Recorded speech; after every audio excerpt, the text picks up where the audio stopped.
of the National Directorate of Employment, NDE.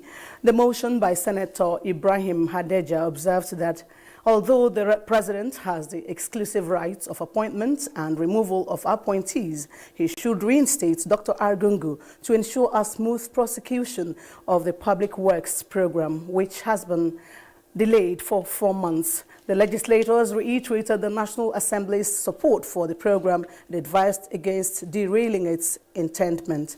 Meanwhile, the Senate has urged the Independent National Electoral Commission to comply with the court order that the Abraka State constituency from the present Ethiopia East local government area be restored. Deputy President of the Senate, Omo Ovie Agege, moved the motion. Former chairman of the defunct Pension Reform Task Team, Abdurrashid Maina, fainted on Thursday during the resumption of his trial before the Federal High Court, Abuja, for alleged money laundering and theft of about 2 billion naira pension funds. His defense counsel, Anayo Adibe, was making a submission before the court when Maina's fall drew the attention to the dock. Olabode Arewa has more.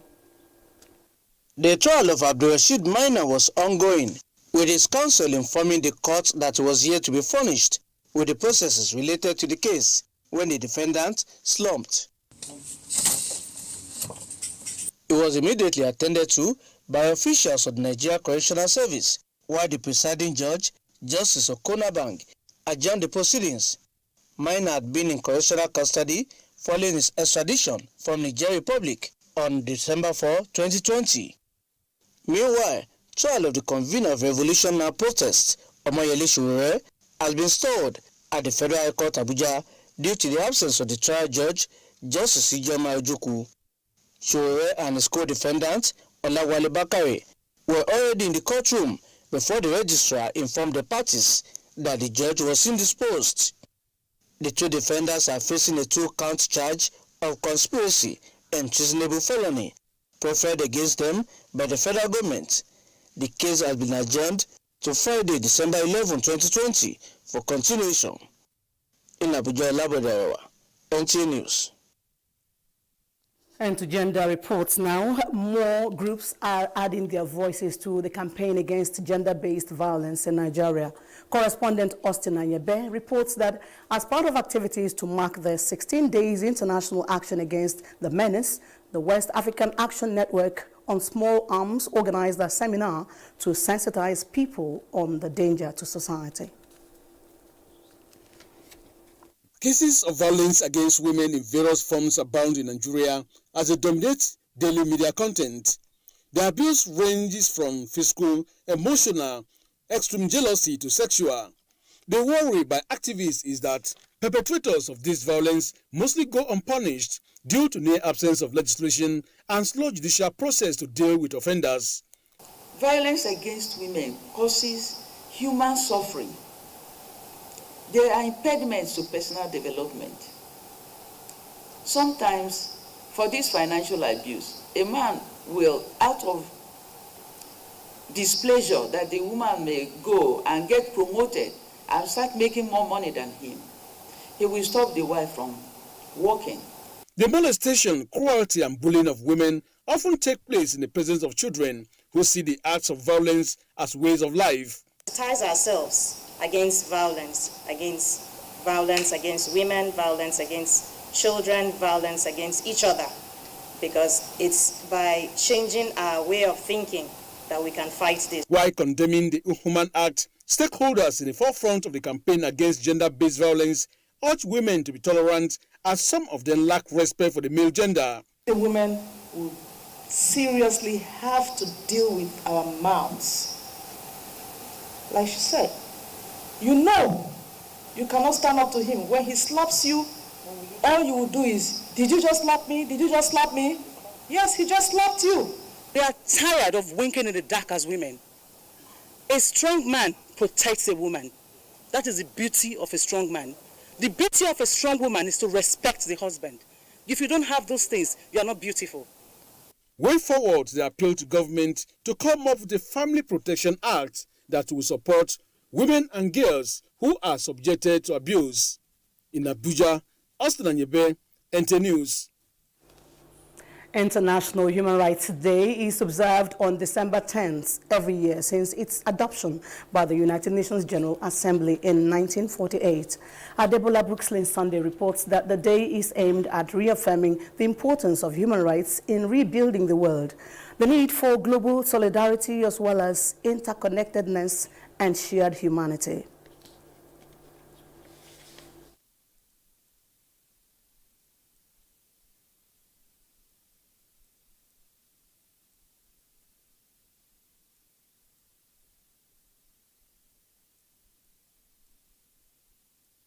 People and their rights must be front and center of response and recovery. We need universal rights-based frameworks like health coverage for all to beat this pandemic and protect us for the future. My call to action for human rights spells out the central role of human rights in crisis response, gender equality, public participation, climate justice, and sustainable development. On Human Rights Day and every day, let's resolve to act collectively with human rights front and center to recover from the COVID-19 pandemic and build a better future for all. The Universal Declaration is a milestone document that publicly affirms the absolute rights which all human beings are entitled to. This year's theme, which is linked to the COVID-19 pandemic, is Recover Better, Stand Up for Human Rights. Respect and protection of human rights of Nigerians have been emphasized as paramount as the nation marches towards the path of economic recovery amid COVID-19 pandemic. Omenka Marachuku reports that Executive Secretary, National Human Rights Commission, Tony Ojukwu, noted this at the 2020 celebration of International Day for Human Rights. Issues of human rights violation in Nigeria has been on the front burner, and the National Human Rights Commission is leaving nothing to chance in this regard. The 2020 commemoration of International Day of Human Rights draws global attention to individuals and collective rights to peaceful coexistence without discrimination. Every Nigerian at least has an opportunity to enforce his rights. If your right is challenged in Nigeria today, there is nothing stopping you from challenging your rights. There's a constitutional provision of accessing the courts, from High Court to Court of Appeal to the Supreme Court. And nobody can be stopped from using the opportunity of the Constitution to challenge the violation of his rights. So to that extent, I can say, despite the fact that there are infractions of human rights, still everybody has the unlimited capacity to challenge the violation of his rights in Nigeria. In line with this year's theme, which is Recover Better Standing for Human Rights, the Commission is seeking stakeholders' collaboration to advance the campaign against human rights violation in Nigeria. In Abuja, Omenka Marachuku, NTA News. Still on the 2020 International Human Rights Day, we have in the studio Asmao Benzis Leo, gender and women rights advocate. Glad to have you in our studio, Asmao Benzis Leo. Good evening, viewer. It's my pleasure to be here. Now, the cases of human rights violation in Nigeria are said to have reached an alarming dimension, cutting across all spheres of human life. What should be done to address this situation? Basically, we need human rights education. And when I say human rights education, I mean from childhood. Children should be taught to know their rights, their fundamental human rights, from homes to schools. The media should also take it as a point of responsibility to educate the citizenry on what human rights entails, so that everyone whose right is violated can be able to understand and then seek for redress. As not only that, there should be also legal or legislative and judicial provisions for the protection and enhancing of human rights within the context of the law, as enshrined in the Constitution of Nigeria. You are advocating the enlightenment of people on human rights. Now, the theme of this year's celebration is Recover Better, Stand Up for Human Rights. Could you shed more light on the theme? Yeah, standing for this year's theme is timely, owing to the fact that the COVID-19 has come, and it has come with a lot of impact. And the impact is not generalized because it has impacted individuals, institutions, organizations differently, especially for the vulnerable groups in the community or in the society. This year's Stand Up for the Rights of the People is basically aligned to the 16-day activism, especially for ending gender-based violence. It is collective effort and a call by the United Nations Secretary General to harmonize the approach of government and people to seek how they can protect the right of these vulnerable groups. And this can be done in so many ways. Those whose businesses have been affected, those whose health and well-being has been affected, those whose mental and psychosocial health has been affected, have to be given the needed support in the society. And it is not an individual thing, it's a collective thing. So whether you are a man, a woman, an institution, organization, it is a clarion call that we must come together and protect the rights of each other, because human rights are not in isolation, they are universal, and every human being has the right to enjoy this fundamental human right. And that is why the theme was given for Recover Better, Stand Up for Human Rights. Thank you so much. Thanks for talking to us, Asmao Benzis Leo, gender and women rights advocate. You're watching the news on NTA International. We take a short break. More stories when we return. The Council of Our Fathers. Action of the protests by criminals have resulted into violence, destruction of government and private properties, criminal release of prisoners, and the lynching and burning of policemen and some innocent persons. These developments is causing serious concern to all of us, and if care is not taken, it might lead the country to a point of no return. Nigerian youths, let's build our nation together.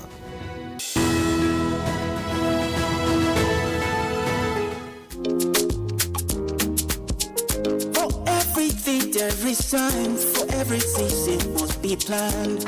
So make you think I'm well, talk I'm well, plan I'm well, time I'm well. Make you work it out together for the better family. Okay. Family planning. Oh, make you talk I'm well. Family planning. Agree with your partner. Family planning. Make you talk I'm with your doctor. Family planning. Make you choose the one way could go well with your body. Family planning. Nigeria Family Planning Conference 2020, 7 to 8 December 2020. Pre-conference for faith-based organizations, women and youth, 9 to 11 December 2020. Main conference. Register online at www.nfpc2020.org. Get on the train. Be a part of history. Don't miss the first ever virtual Nigeria Family Planning Conference.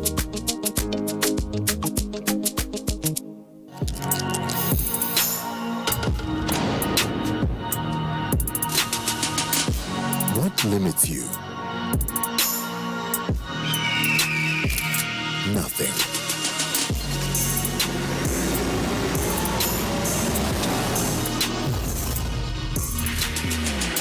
Who defines you?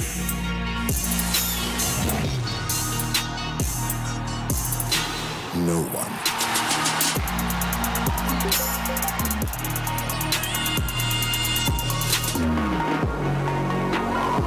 Where can you go? Everywhere. With unlimited super-fast internet access, free Intel to Intel calls, and crystal clear quality conversations, you can do and be whatever you want to be. Intel. Live. Thanks for staying with us. The rise in COVID-19 infections and fatalities situation in other parts of the world is a pointer to the need to continue to observe all non-pharmaceutical measures to lower the risk of infections in Nigeria. Chairman of the Presidential Task Force on COVID-19, Boss Mustafa, who gave the warning at the Thursday's briefing, said the task force has persisted on deepening risk communication and community engagement, surveillance, testing, as well as pursuit of a viable strategy for accessing the vaccine in a safe and effective manner. From the health sector, we are seeing a gradual increase in the number of confirmed COVID-19 cases in the past few days, which we have frequently alluded to in recent times, which rightly suggests that we may well be at the verge of that second wave of this pandemic. There's no doubt as we approach the festive season, there's a high risk of contracting the virus due to mass travel. The PTF is urging everyone to avoid international travel this season unless it's for an essential need. There's no doubt travel restrictions will continue to grow across the globe due to rising COVID-19 cases. The increasing number of cases that we're seeing across the country. And good thing our surveillance system has picked them up, demonstrate the system is working. And now really it's to us, for all of us, to respond to that increase collectively. Still on COVID-19, South Africa enters a second wave of the pandemic as it registers nearly 7,000 new cases in 24 hours, just as Ethiopia frees 1,000 kidnapped soldiers in Tigray. Joyce Ometu brings us a global update. South Africa's health minister says the country is now experiencing a second wave of the coronavirus pandemic as the country reported 6,700 new cases on Wednesday. The minister said there was a spike in infections among those aged between 15 to 19 years. Reports say 4 provinces, Western Cape, Eastern Cape, KwaZulu-Natal and Gauteng are the key drivers of the new wave. Meanwhile, as the world watches mass vaccinations begin in Britain, the director of the Africa Centers for Disease Control, John Nkangason, warns that Africa may not get COVID-19 vaccines until the second quarter of 2021. In South Korea, authorities are scrambling to build temporary hospitals in shipping containers to alleviate medical facilities overstretched by the latest coronavirus wave. Authorities have also increased the numbers of residential treatment centers and clinics. Statistics registered by Johns Hopkins Coronavirus Research Center indicates that global cases have reached 69,499,706, with Nigeria accounting for 70,669 of the total figure. Now to other stories. The EU has published contingency plans in case of a possible collapse of Brexit trade talks with the UK. The plans are aimed at ensuring basic UK air and road travel, as well as allowing the possibility of fishing access to each other's waters. From Ethiopia comes a report that the federal forces have freed 1,000 soldiers who were kidnapped in the northern state of Tigray by fighters linked to the now overthrown regional administration. Among those freed was the deputy head of the Northern Command, a military base attacked in early November, which triggered the conflicts. In the meantime, Ghana's main opposition party has rejected the election result declared by the Electoral Commission, citing alleged irregularities. Officials of the National Democratic Congress said they will make known their next course of action. And that's a global update. I am Joyce Ometu. On to economic and development matters, potential investors in Nigeria's information and communication technology sector now have a golden opportunity to do business without hesitation, as there are advantages to derive from. The Minister of Communications and Digital Economy, Issa Pantami, said this while wooing investors at a side event of GITEX 2020 holding in Dubai. ICT correspondent Joseph Johnson reports. Hall bringing together the green and white flag nationalists for the African Investment Forum. Nigeria's Minister of Communications and Digital Economy paints a picture to ICT prospective investors. Pictures of what he calls golden opportunities and why Nigeria stands tall in Africa as a lucrative choice for ICT investments. Nigeria is the strategic gateway for investment in Africa. When you invest in Nigeria, then technically you have invested in Africa. We focus more on human capital development We do a lot in terms of infrastructure, and we are creating the ecosystem for the fund to flow.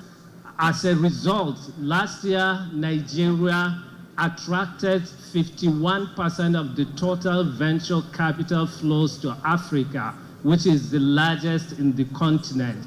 Therefore, we invite you to come and invest in Nigeria. An invitation many here believe is worth accepting, as the impact of the sector on the nation's GDP in the second quarter of 2020 itself is a clear testament to the fact that Nigeria is open for IT business. While discussions also centered on how the continent can proactively seek better ways to leverage digital technologies for development, the question of Nigeria's potential as a choice of IT investment destination in the 21st century, the federal government says, is definitely not in doubt. From the World Trade Center in Dubai, Joseph Johnson, NTA News. Meanwhile, the federal government is providing opportunity and enabling environment for investors willing to invest in various parts of the country. This is in addition to the support being extended to medium and small-scale business to survive the shock of the COVID-19 lockdown. Musa Baba Aliyu has the details. In the next few weeks, the year 2020 will come to an end, but the social and economic challenges associated with the year, owing to the outbreak of COVID-19, will not be forgotten easily, as it affected businesses across the country. Sales actually dropped, and so many things happened negatively, but we are hoping for the best. This meeting of the Federal Ministry of Trade and Investment analyzed various interventions by the federal government towards boosting post-COVID-19 business activities. The federal government, through the Federal Ministry of Industry, Trade and Investment, is committed to the pursuit of implementing the Nigeria Economic Sustainability Plan, MSME Fund, designed to revitalize and strengthen MSMEs in Nigeria following the COVID-19 pandemic and its economic impact on Nigerian businesses and livelihood. A representative of the Vice President briefed participants on the impact of Survival Fund.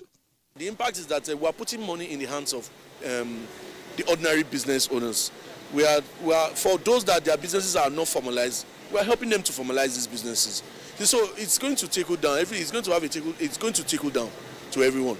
The National Council on Industry, Trade and Investment. This forum is the 12th meeting of the National Council on Industry, Trade and Investment.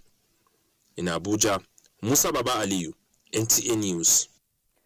And on the political front, the All Progressives Congress, Kateka and Extraordinary National Convention Planning Committee has postponed the membership registration update and revalidation exercise.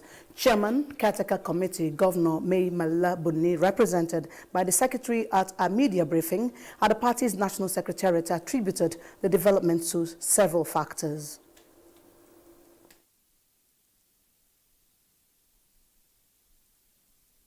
Including the fast approaching Christmas and end of the year celebrations, as well as the interests of our Christian members and the objectives of ensuring maximum participation. The Caretaker Committee has decided to shift the date of the exercise to the second week of January 2021. The Caretaker Committee sincerely regrets any inconveniences that may arise out of this change in date. For understanding on the part of the public, as the postponement is aimed at preparing a solid foundation for a successful exercise. Now, the Independent National Electoral Commission, INEC, is to introduce new voter enrollment system and commence voter registration exercise from the first quarter of 2021 till 6 months into the 2023 general elections. INEC Chairman Professor Mahmoud Yakubu stated this during a handover ceremony in Abuja. Mia Ogidi reports. It is 8 a.m. and staff of INEC headquarters already out to welcome the returning chairman, Professor Mahmoud Yakubu. Arriving one by one, first was the secretary to the commission, then the outgoing acting chairman. Few minutes later, the sirens of the convoy enveloped the air, the arrival of the chairman, but movement obstructed right from the gate by jubilant staff. he has to leave the comfort of the car. So he did.